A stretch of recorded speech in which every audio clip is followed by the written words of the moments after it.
Hello, good afternoon, ladies and gentlemen. Today we are from Group 3 and we would like to present several materials.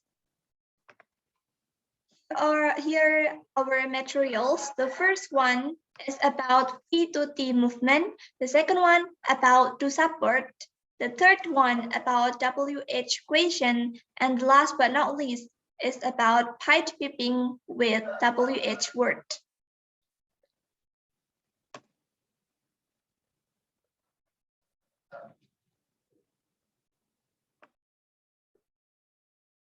Okay, so the first I'd like to explain about V to T movement. So V to T movement is the movement of a finite main verb from the head V position of VP into the head T position of TP, and it happens most in Elizabethan English.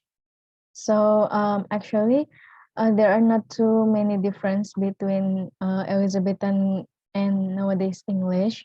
It's just that in negative sentence, the main verb is position before not, and this happens when finite Elizabethan English has no auxiliary, so the verb moves out of the head of V position of VP into the head T position of TP in order to fill the T. And this is what meant by V to T movement. So as the example shown here, there is movement where V goes up to T, and we can say it as deletion and movement.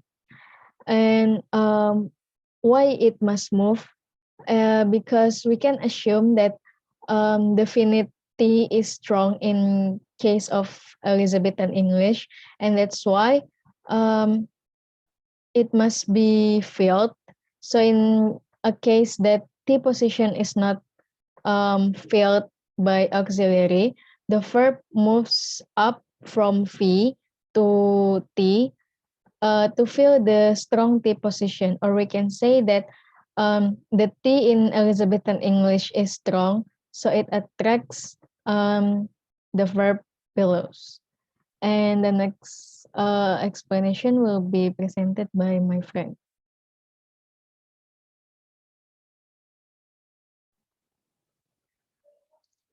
The next one is about to support.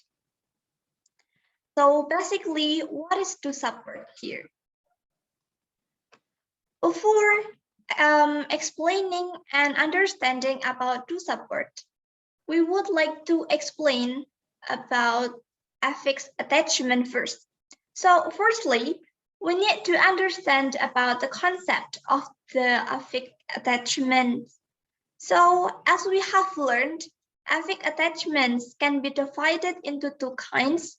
The first one is affix hopping, that is happen if the head has a complement headed by an overt verb and the affix is lowered onto the relevant verb. And the second one is to support.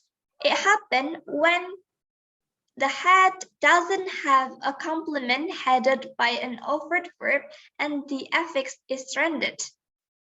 So then the affix is spelled out as an appropriately inflected form of to. So as an example, we can see in the example here, in this tree diagram, that is the use of to support. Why? Because to support, as we can see here, to support can be implemented because the verb are not offered, or we can call it null verb, and the affix is stranded. It is also different with the affix hopping, which has an overt verb, as the explanation about the concept before.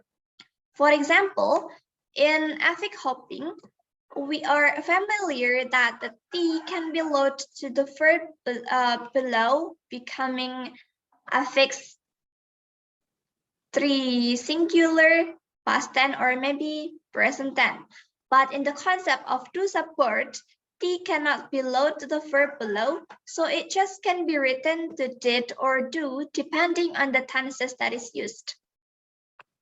In the case of this example, we knew that in interrogative sentence, T here can be changed up, it can be changed to C, it can be upped here,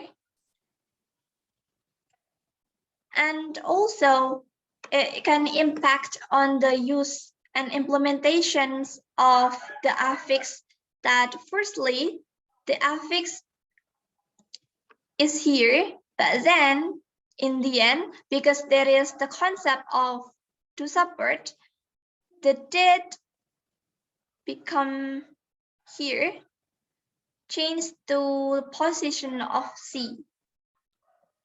So as the conclusion, actually the concept of the support can be implemented in negative and interrogative sentence, but not in the positive sentence.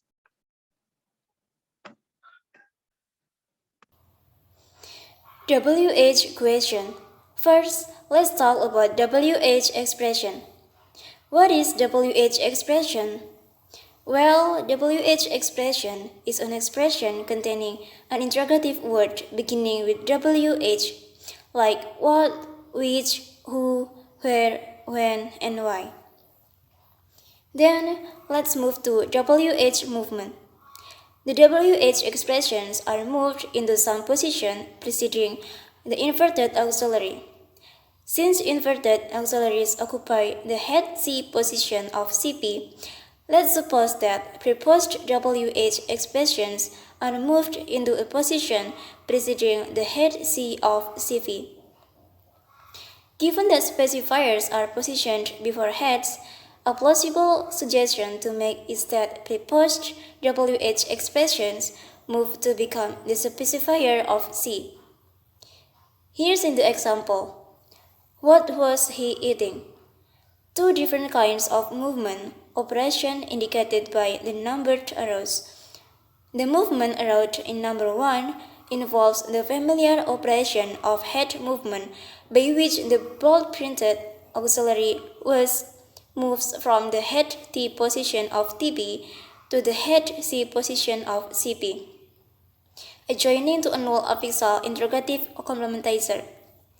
By contrast, number 2 involves movement of an italicized WH expression from a position below C, here from the complement position within VP, into the specifier position in CP, and this very different kind of movement operation is known as WH movement.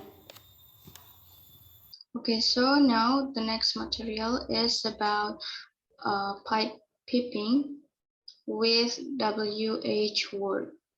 Here we have a sentence. So the sentence is, she has eaten which food?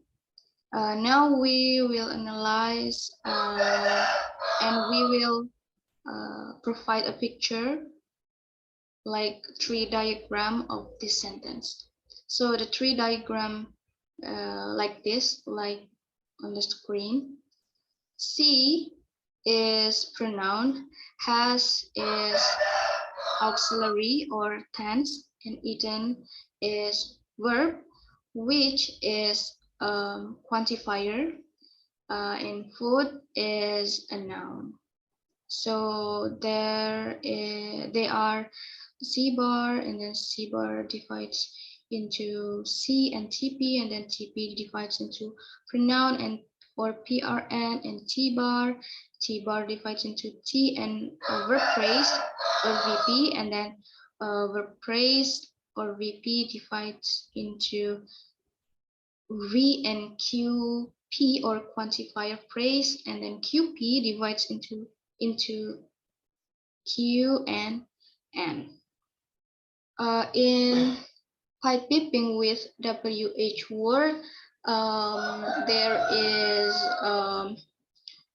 is a changing or movement in the structure of the words. So when a WH quantifier is moved to spec C, subordinate material in its C command domain has to be piped along with it.